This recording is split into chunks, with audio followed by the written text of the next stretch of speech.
Olá, sou Andrew Knoll e você está no Ficções Performativas. Vamos dar continuidade e ler a última parte do primeiro capítulo do texto Dramaturgias Conviviais, Formas para Experiências do Comum, tese de Luciana Romanoli, apresentada em 2019 no programa de pós-graduação em Artes Cênicas, na Escola de Comunicação e Artes da Universidade de São Paulo. Se você está chegando agora, dá uma olhadinha aqui no card para pegar o link logo abaixo aqui da descrição e acompanhar a leitura desde o início para que seja mais proveitosa. Peço que curtam o vídeo, ative o sininho, se inscrevam no canal, curtam o canal, compartilhe aí com a sua galera se você gostar, mostre para sua mãe. E sem mais, peguem sua água, café, chá, estiquem as pernas, fechem os olhos. E vamos então à leitura, são 10 páginas, a última parte do primeiro capítulo encerrando o capítulo. 1.3.1 Por que nunca nos vimos antes? Como primeira aproximação prática à formulação dramatúrgica do convívio, a série de piqueniques Por que nunca nos falamos antes foi proposta por Joana Doria, Luciana Romanoli, Maria Tendlau e Teresa Zamarioli como uma performance urbana relacional com o objetivo de investigar algumas estratégias dramatúrgicas para instaurar momentos de convívio na paisagem urbana. Adorei.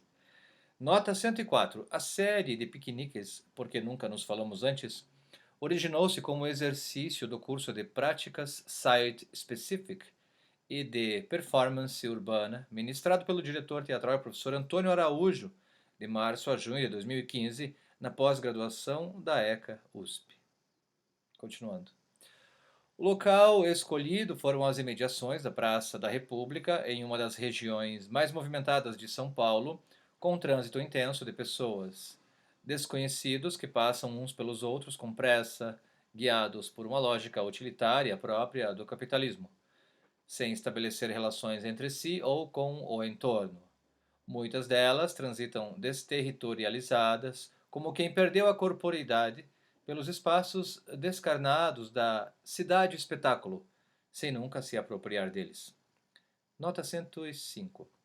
Cidade-espetáculo, expressão empregada por Paula Bernstein, 2006, alargando o conceito de espetáculo de Guy Debord, 1967, diante da diminuição da experiência urbana enquanto prática cotidiana, estética ou artística.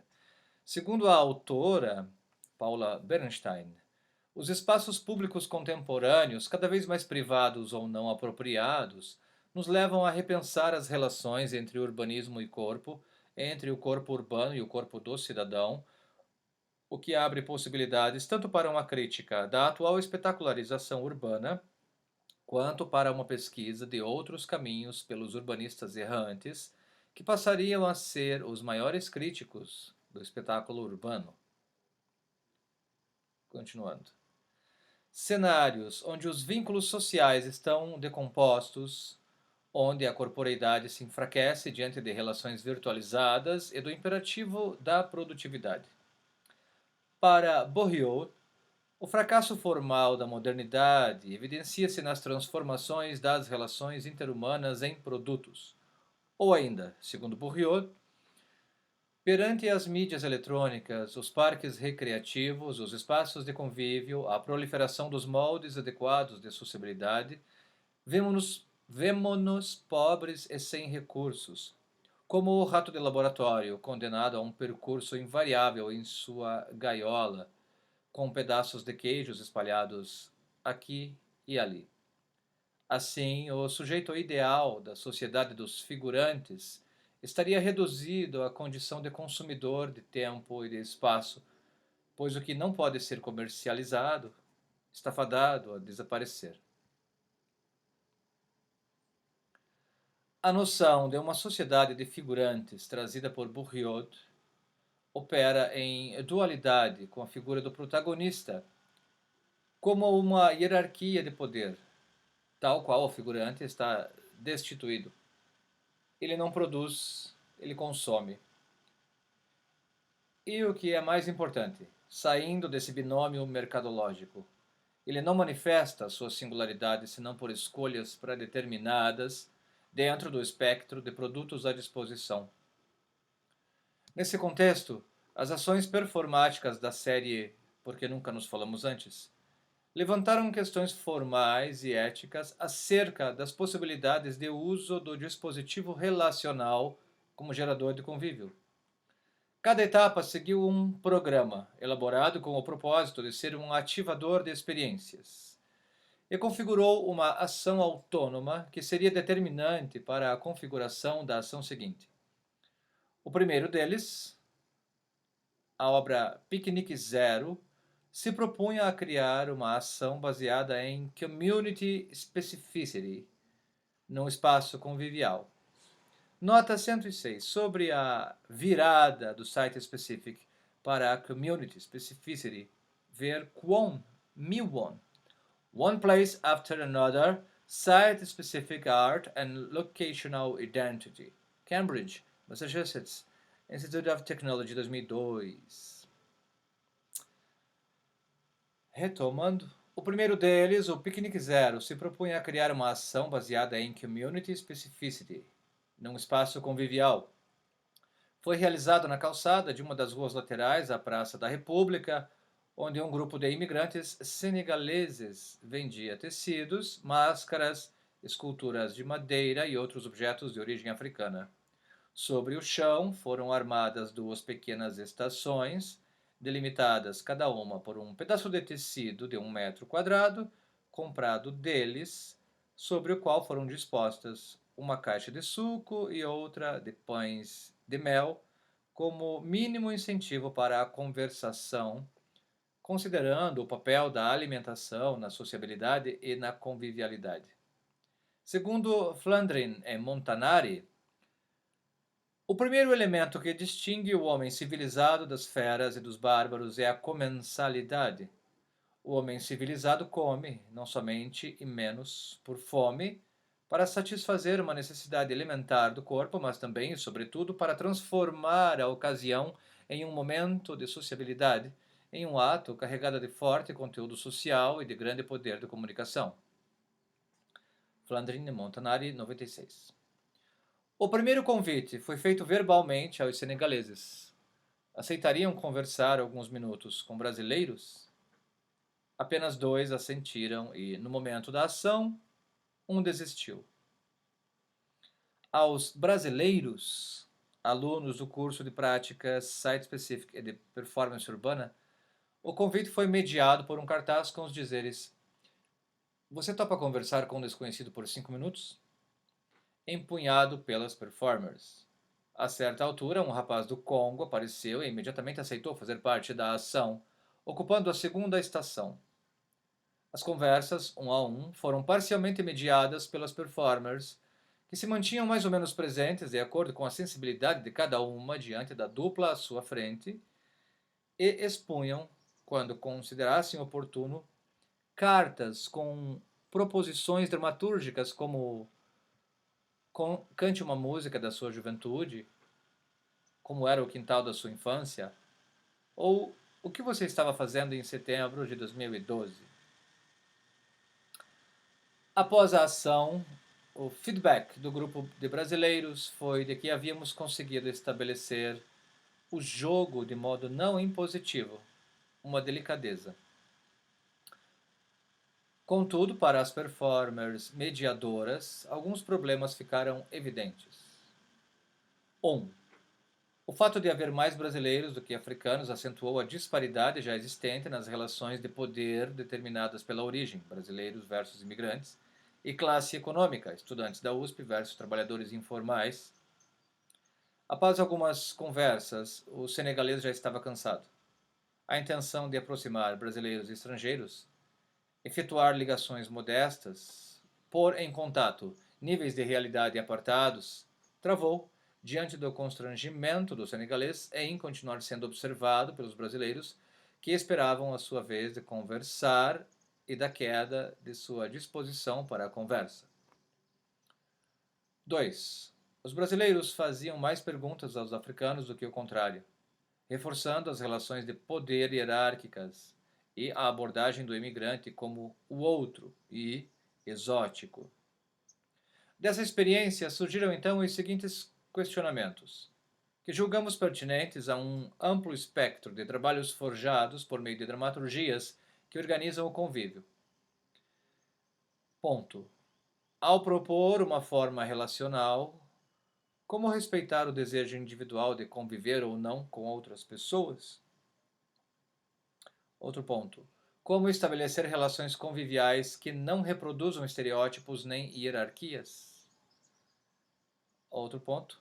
Como considerar, em uma experiência baseada na comunidade, as singularidades dentro do grupo?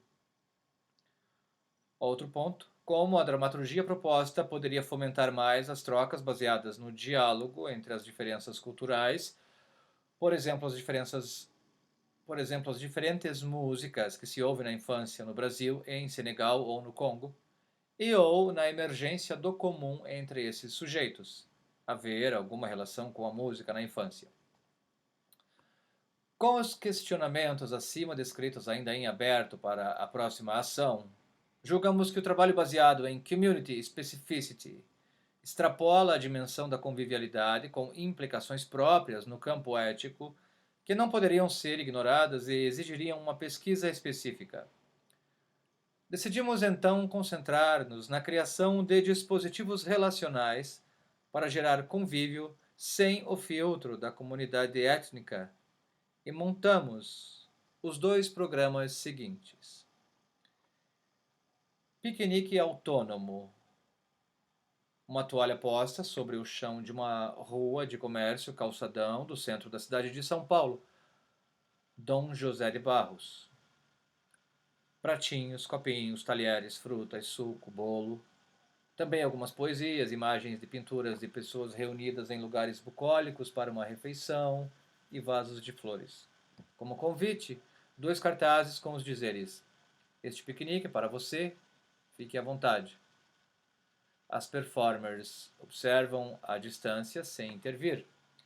Tiram fotos sem serem percebidas. Duração 40 minutos. No piquenique autônomo, a toalha armada no calçadão chamou a atenção dos passantes que perguntavam o que era aquilo e quem havia deixado ali, enquanto as performers ainda terminavam de montar a cena. Os 2 primeiros transeuntes a interferir na disposição das comidas e objetos foram um garoto que pegou uma banana e uma senhora que levou um vaso de flores.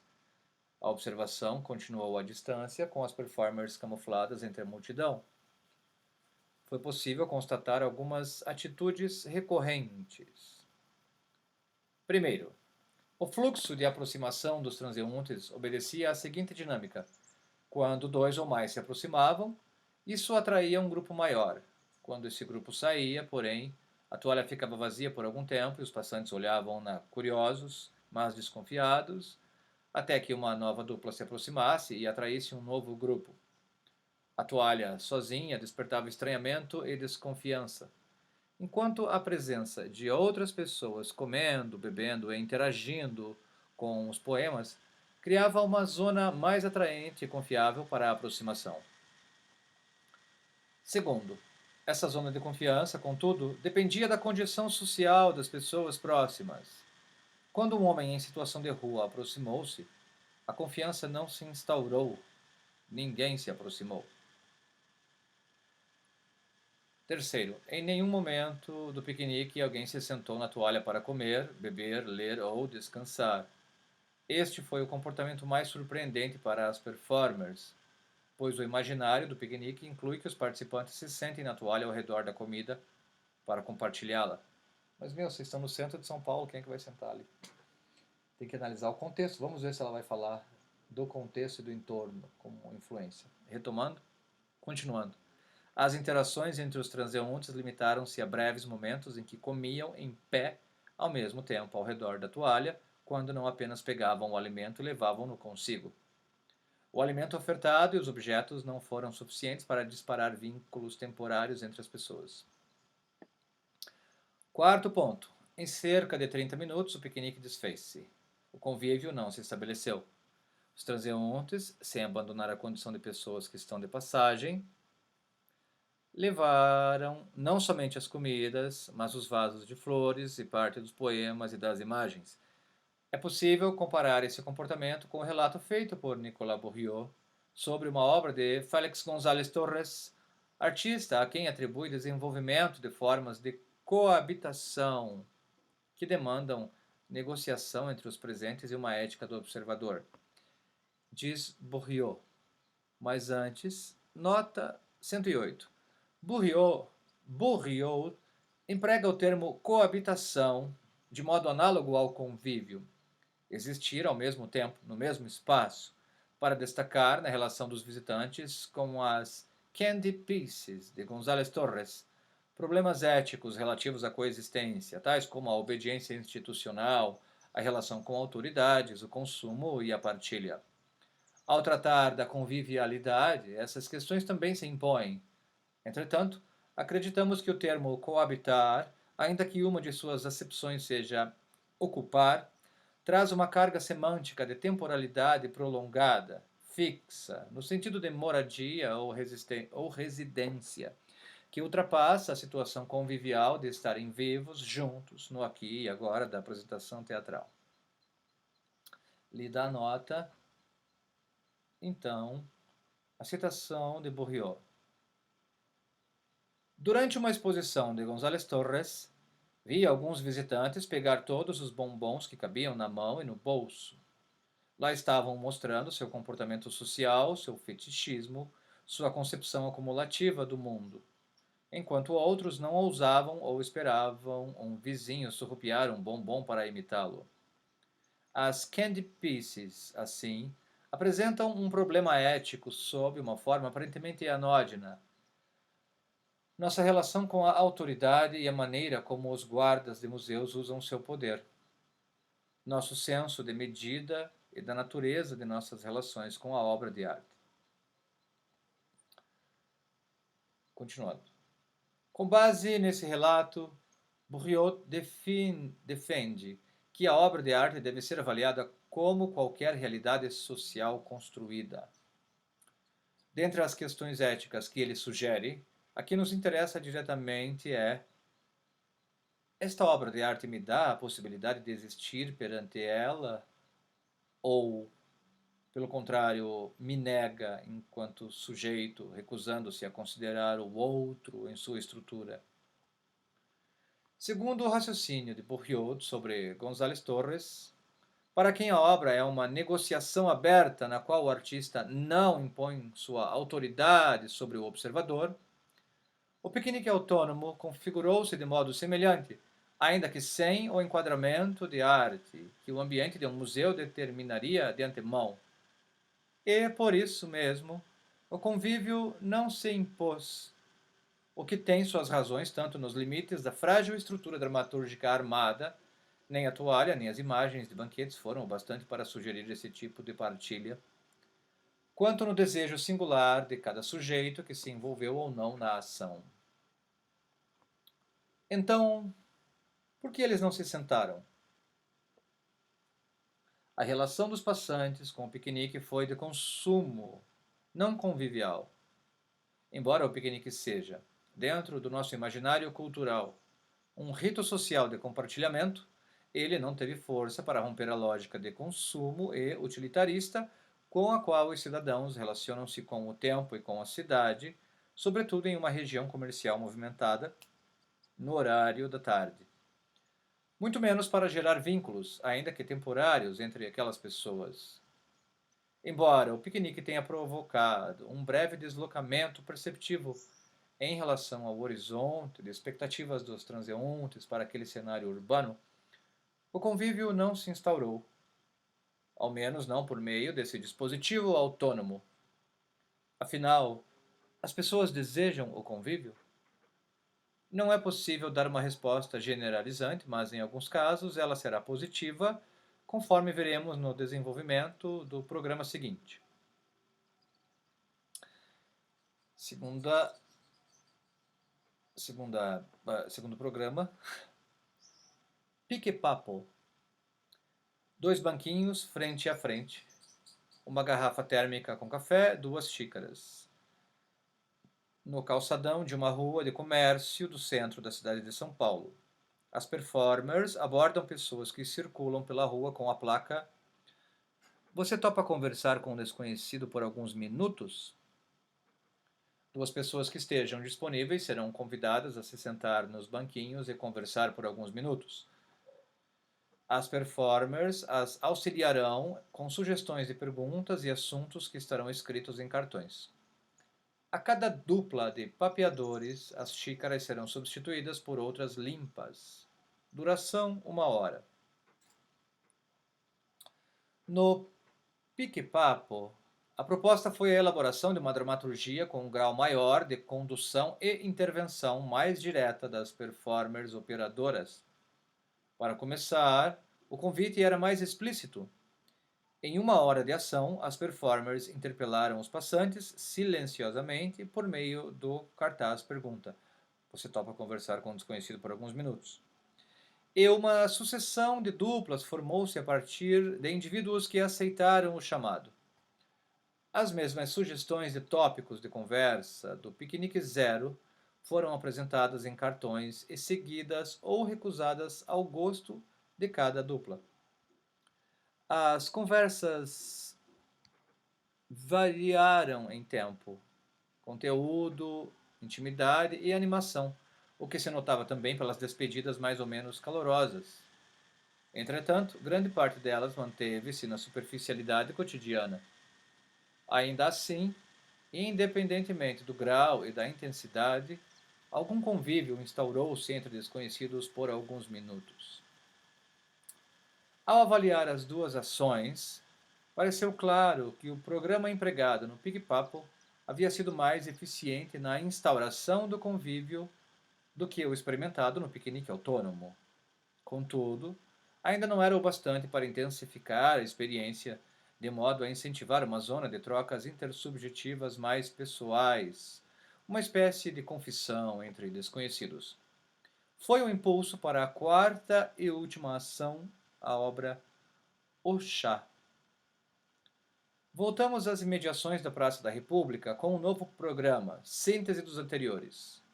2 pontos.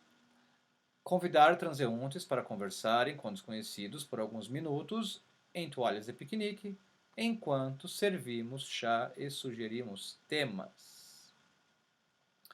Os cartazes traziam novas questões de ordem subjetiva e relacionadas a experiências vividas, sugerindo uma abertura à vulnerabilidade entre elas. Como foi o seu primeiro beijo? Conte uma covardia e qual a maior loucura que você já fez? Armamos 3 estações com toalhas coloridas postas sobre o chão e intervimos como performers operadoras, na medida da sensibilidade de cada uma, para o melhor andamento da conversa entre as duplas, considerando se um perguntava mais do que o outro, se a conversa fluía bem sozinha ou se era preciso descontrair, por exemplo. A escolha de um calçadão com árvores, mesmo no centro comercial de São Paulo, mostrou-se mais aprazível ao encontro do que o local todo em concreto do piquenique autônomo. Legal. A cenografia mais simples também contribuiu para uma relação menos espetacularizada e fora da lógica consumista, e as toalhas sobre o chão mostraram-se mais convidativas ao sentar e permanecer do que os bancos do pique-papo. A abordagem delicada das performers, sem inquirir diretamente os passantes, também favoreceu a adesão destes a propostas e o encaminhamento tranquilo das conversas. Várias duplas formaram-se ao longo de cerca de 2 horas de ação e conversaram por tempos que variavam de 5 a 20 minutos. Ao fim das sugestões de temas, as performers entregavam a cada um da dupla um biscoito doce enrolado em um papel, com o pedido: tire uma foto mental da pessoa à sua frente. Você provavelmente nunca mais a verá. Instantes ou minutos depois, a performer voltava com o cartaz de despedida, escrito: até o próximo encontro. Então, 2 novos transeuntes desconhecidos entre si eram atraídos aleatoriamente pelos cartazes convites para formar a próxima dupla. Ao longo da ação, foi possível observar duplas que renderam a conversa muito além das sugestões feitas pelas performers, ou até que foram embora juntas e conversando. O feedback recebido dos observadores foi de que havia agora mais elementos perturbadores nas sugestões apresentadas nos cartazes, o que permitia um aprofundamento em histórias pessoais. Para isso, contribuiu também o maior tempo de conversa em relação ao pique-papo. O paradoxo temporal desse tipo de ação é que, apesar de a proposta ser um convite para alguns minutos de interlocução apenas, e só por isso é aceito por quem passa apressadamente entre compromissos cotidianos, o convívio precisa de tempo para que se instaure como experiência, desde os primeiros momentos de constrangimento até que a conversa fique interessante a ponto de a dupla escolher por si mesma permanecer mais. A avaliação das performers é de que o dispositivo foi bem sucedido em instaurar um convívio e, ainda que breve, uma experiência de encontro com um desconhecido, considerando as singularidades dos sujeitos envolvidos e seus desejos de maior ou menor implicação. A série de piqueniques Por que não nos falamos antes? Situa-se no limiar ambíguo do ser e não ser arte, ser e não ser cotidiano, ser e não ser ritual, que venha corresponder exatamente à definição necessariamente imprecisa de performance formulada por Eleonora Fabião, para quem o performer, ao agir seu programa, desprograma organismo e meio. Podemos pensar então nesse tipo de composição dramatúrgica direcionada a instaurar o convívio como um gesto no sentido de desprogramar a abordagem utilitária do espaço, do tempo e das relações interpessoais.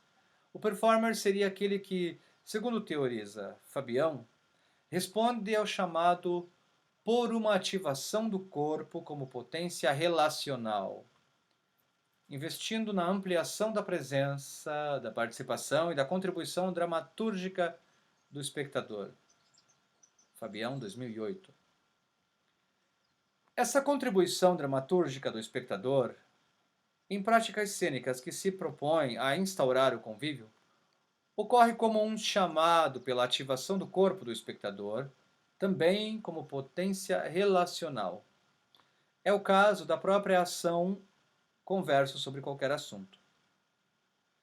Ainda segundo Fabião, ela diz o seguinte: quanto mais o performer desacelera ficção e narrativa, mais espaço sobra para que o espectador se engaje numa experiência criativa. Trata-se de propor ao espectador não uma experiência de decifração e compreensão de algo previamente concebido pelo artista, mas sim uma experiência performativa de criação de significação. Em outras palavras, o performer não pretende comunicar um conteúdo determinado ao espectador, mas, acima de tudo, promover uma experiência através da qual conteúdos serão elaborados. A cena não cena lança o espectador no drama cru da relação com o performer, a performance, o consigo, os outros, o espaço e o contexto histórico. Tem-se então um espectador performer, pois é com seu corpo, seus gestos, falas, emoções, memórias, percepções e decisões que ele dará forma e significado às proposições artísticas conduzidas pelas performers operadoras. Tal dinâmica assemelha-se à experimentada por Fabião na já citada Conversa sobre Qualquer Assunto. Esse tipo de prática relacional demanda do espectador que exerça uma função essencial: posicionar-se, diz Fabião. Sobre que qualquer assunto conversar com uma desconhecida em praça pública e, afinal, por que fazê-lo? São chamados que implicam não num ensaio psicológico de posicionamento, mas em tomadas de posição imediatas. A convocação da performance é justamente esta: posicione-se já, aqui e agora. Fabião, 2008. Altera-se assim o esquema que rege a relação produtor-receptor. Na série de piqueniques A inversão principal em relação à experiência realizada por Fabião está no fato de que o espectador não é convidado a conversar com a performer, mas com outro espectador como ele. Aceitar ou não o convite, sobre o que falar e quanto, beber ou não o chá, comer ou não o biscoito, tirar a foto mental do outro ou ir embora. Suas ações extrapolam o âmbito da produção receptiva, elas também compõem a dramaturgia. Para Paul Zumthor, a performance implica uma presença e uma conduta, na qual o sujeito assume aberta e funcionalmente a responsabilidade. 2014. Pois eis o que opera o espectador ao performar dentro de uma dramaturgia que estrutura o convívio. Torna-se corresponsável pelos afetos e sentidos produzidos naquele acontecimento cênico. Ao fim de seu livro Ações, Fabião compartilha o insight de que é preciso repensar a teoria da performance como teoria da aventura.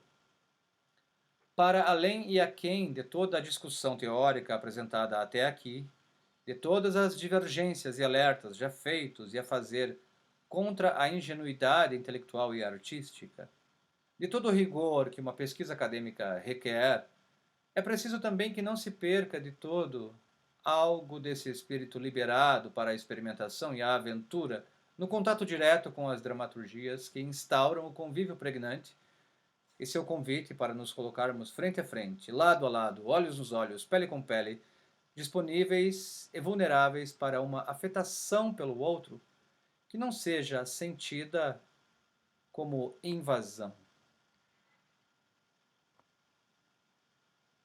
Muito bem, ficamos por aqui. Encerramos com este vídeo a leitura do capítulo 1.